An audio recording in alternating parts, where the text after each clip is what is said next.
Hello guys, welcome to my YouTube channel J science classes. पिछली video में हमने nucleus और प्लाज्मा मेम्ब्रेन पढ़ लिया है। हम स्ट्रक्चर ऑफ प्लांट सेल पढ़ रहे हैं। इसमें हमने प्लाज्मा मेम्ब्रेन और न्यूक्लियस के बारे में पढ़ लिया है।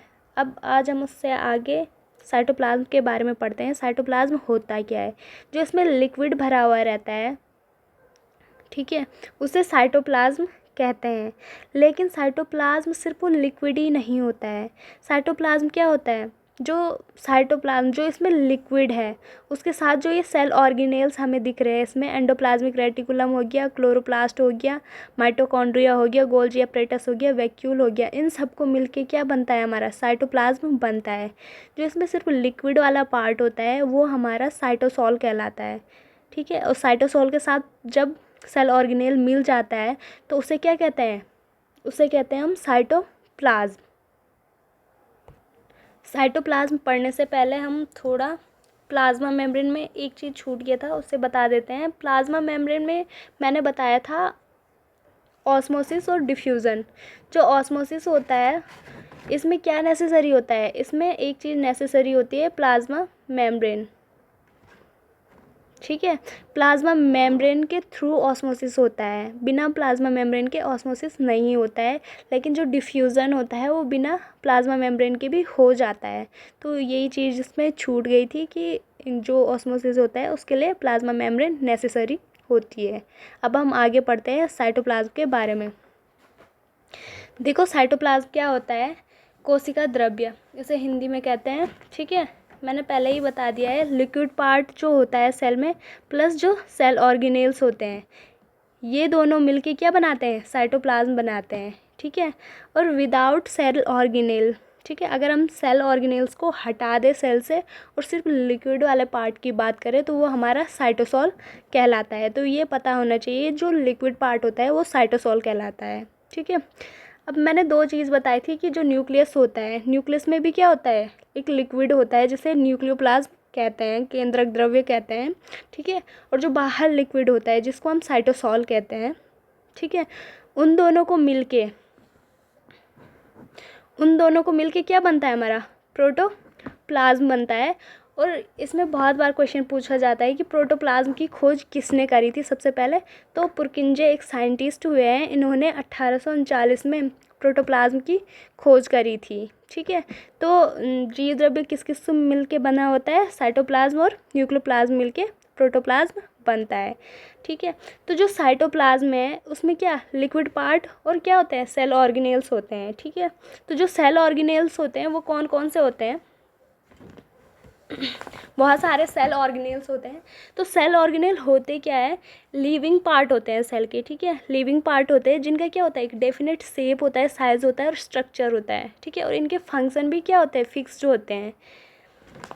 सेल अलग अलग प्रकार की होती है ना, फिर भी इसको हम क्या मानते हैं? बेसिक यूनिट मानते हैं, किसकी? स्ट्रक्चर की और फंक्शन की। ऐसे क्यों? हमने देखा है नर्वस सेल का जो स्ट्रक्चर होता है वो अलग होता है, ठीक है। ऐसा करके ये हमारी नर्वस सेल है, कोई भी एक नर्वस सेल है हमारी, ठीक है। इसका स्ट्रक्चर ऐसा होता है। एग सेल है, उसका स्ट्रक्चर ऐसा होता है, ठीक है। स्पर्म सेल है, उसकी स्ट्रक्चर ऐसा होता है। लेकिन सब सेल को हम सेल ही बोलते हैं, ठीक है। नाम अलग अलग है पर इसको सेम क्यों बोले जबकि इसका स्ट्रक्चर अलग है? सेम क्यों बोलते हैं? क्योंकि इसमें एक चीज़ हमेशा सेम होती है, सेल ऑर्गेनेल्स। सेल ऑर्गेनेल का जो स्ट्रक्चर होता है वो सारी सेल में एक जैसा होता है, किसी में अलग नहीं होता है, ठीक है। सेल चाहे बाहर से अलग हो, उनके फंक्शन अलग हो, लेकिन जो सेल के इंटरनल स्ट्रक्चर होते हैं, इंटरनल ऑर्गेनेल्स होते हैं, ठीक है, उनके स्ट्रक्चर हमेशा सेम होते हैं। किसी भी सेल का देख लो, तब चाहे नर्वस सेल का देख लो, ठीक है, एग सेल का देख लो, स्पर्म सेल का देख लो, या जितनी भी सेल होती है, ठीक है, उनका स्ट्रक्चर देख लो, उनके बाहर स्ट्रक्चर अलग होगा, लेकिन जो उसमें सेल ऑर्गेनेल्स होंगे उसके स्ट्रक्चर हमेशा समान होंगे, ठीक है। तो कौन कौन से ऑर्गेनेल्स होते हैं? एंडोप्लाज्मिक रेटिकुलम होता है, गोल्जी एपरेटस होता है, लाइसोसोम होता है, माइटोकॉन्ड्रिया होता है, प्लास्टिड होता है, वैक्यूल होता है और राइबोसोम होता है। मेनली ये ऑर्गेनेल सेल में पाए जाते हैं, जिनका क्या होता है? एक डेफिनेट शेप होता है, इनका एक अलग स्ट्रक्चर होता है, ठीक है, एक अलग फंक्शन होता है, ठीक है। सब अपना अपना काम करते हैं। उसमें क्या होता है कि श्रम प्रक्रिया चलती है, ठीक है। जैसे इंसान होते हैं ना, घर में बहुत सारे लोग होते हैं तो सब अलग अलग काम करते हैं, वैसे ये एक फैमिली है, ठीक है। जो ये सेल ऑर्गेनेल से ये क्या है, फैमिली मेम्बर है। सेल एक फैमिली है और इसमें जो ये सेल ऑर्गेनेल है ये मेंबर है, ठीक है। तो ये मेंबर्स क्या करते हैं, सब अपना अपना काम करते हैं। अब हम सारे सेल ऑर्गेनेल को एक एक करके पढ़ेंगे, उनका स्ट्रक्चर कैसा होता है और उनके फंक्शन क्या क्या होते हैं। तो जो सबसे पहला सेल ऑर्गेनेल है वो है हमारा एंडोप्लाज्मिक रेटिकुलम। मैं प्लांट सेल में बता देती हूँ एंडोप्लाज्मिक रेटिकुलम कौन सा है। तो जो ये वाला पार्ट्स है ये हमारा एंडोप्लाज्मिक रेटिकुलम होता है, जिसके एक साइड ये किससे अटैच होता है, हमारे न्यूक्लियस से अटैच होता है, और उसकी दूसरी साइड क्या होता है, प्लाज्मा मेम्ब्रेन होती है।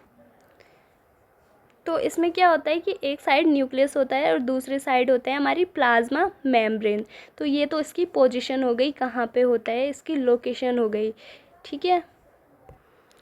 एंडोप्लाज्मिक रेटिकुलम, इसे अंतर्द्रव्यी जालिका कहते हैं हिंदी में, ठीक है।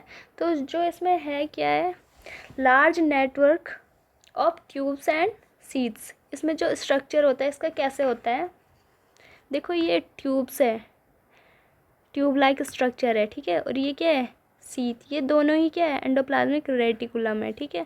ट्यूब्स और सीट के रूप में प्रेजेंट होता है, और वन साइड न्यूक्लियस होता है और दूसरी साइड क्या होता है, इसका प्लाज्मा मेम्ब्रेन होता है। जो एंडोप्लाज्मिक रेटिकुलम होती है 2 टाइप की होती है, ठीक है। रफ एंडोप्लाज्मिक रेटिकुलम जिसे RER कहते हैं, और स्मूथ एंडोप्लाज्मिक रेटिकुलम जिसे SER कहते हैं। अब इसे रफ और स्मूथ क्यों कहते हैं, इसके पीछे एक रीज़न है, ठीक है, जिसमें राइबोसोम प्रेजेंट होते हैं। राइबोसोम होते हैं हमारे, ये भी एक सेल ऑर्गेनेल है, पर ये क्या होता है, एंडोप्लाज्मिक रेटिकुलम पे प्रेजेंट होता है। तो जिस पे प्रेजेंट होता है वो रफ एंडोप्लाज्मिक रेटिकुलम होती है, और एंडोप्लाज्मिक रेटिकुलम की जिस पार्ट में राइबोसोम अब्सेंट होता है वो हमारा स्मूथ एंडोप्लाज्मिक रेटिकुलम होता है। तो देखो जो ये रेड रेड दिखाई दे रहे हैं, ठीक है, ये राइबोसोम है।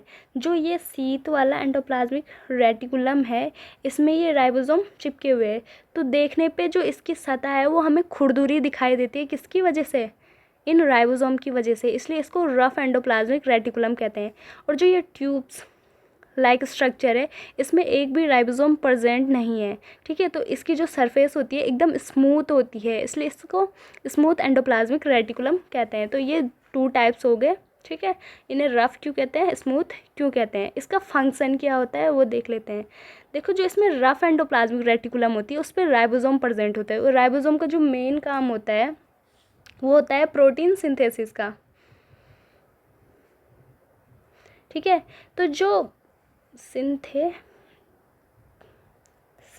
ठीक है, तो जो इसका काम होता है वो किस चीज़ का होता है, वो होता है प्रोटीन सिंथेसिस का।